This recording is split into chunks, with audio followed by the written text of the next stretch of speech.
I am Johannes Erwin Eugene Rommel, but the world knows me as the Wüstenfuchs, the desert fox. My life was a whirlwind of bold maneuvers and quick decisions, a soldier's existence that became, through fate and propaganda, a myth. Since my earliest service, I demonstrated that true victory lies not in brute force, but in surprise and speed of action.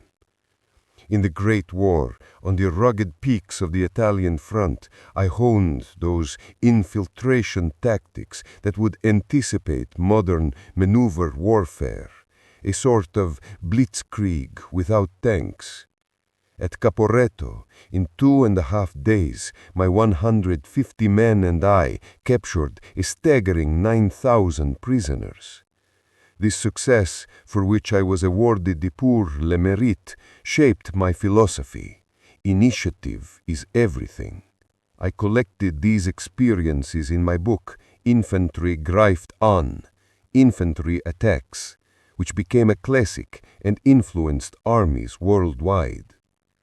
Yet this very ascent, his natural elant, led me down a path full of light and shadow. My career, undeniably rapid and brilliant, was favored by personal ties with the Führer, whom I initially saw as a figure endowed with a magnetic and prophetic strength. Many considered me a favored general, a military outsider compared to Prussian tradition. And in part, this is true. I readily accepted the promotion to command the 7th Panzer Division, which in 1940, during the invasion of France, earned the nickname the Ghost Division, Gespenster Division, due to its relentless speed and ability to vanish and reappear behind enemy lines. But it was the African desert that consecrated me to history.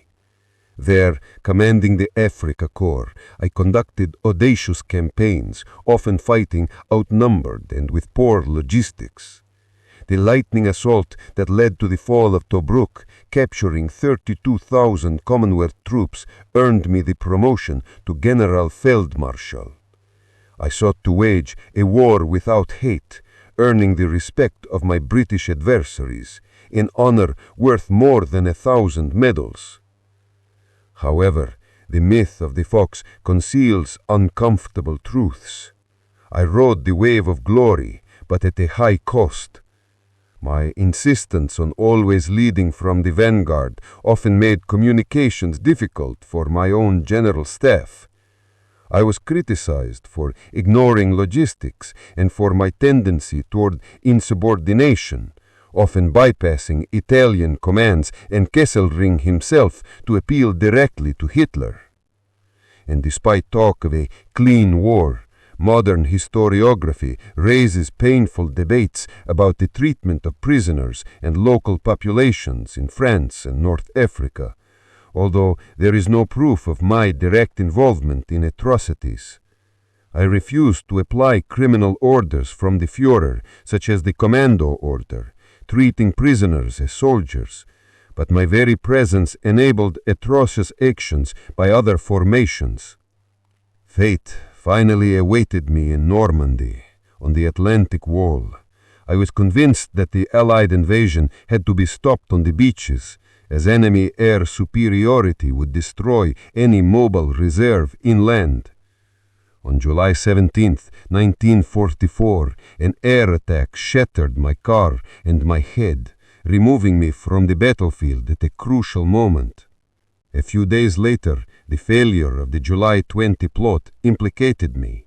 Despite my initial opposition to assassination, I had reached the decisive determination that the evil had to be eradicated to save Germany.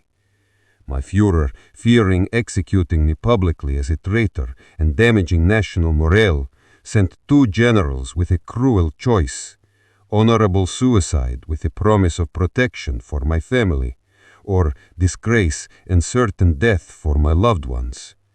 I chose the hemlock, cyanide pill. They announced that I had died a hero from my injuries. My life is proof that glory and tragedy are often two sides of the same coin. I was a brilliant tactician, a charismatic leader adored by my troops, but also a man naive in politics and a loyal servant of a regime that ultimately consumed me. My memory is contested between those who see me as the good German and those who emphasize my responsibilities in a criminal war. If my story, made of audacity, contradictions, and duty until the end, has touched you, I invite you to support this channel. Subscribe so you don't miss the next stories of men who, like me, lived the impossible. And leave a like if you believe my figure deserves to be remembered in its complex totality, thereby helping the dissemination of history. Thank you, and may honor always guide your choices.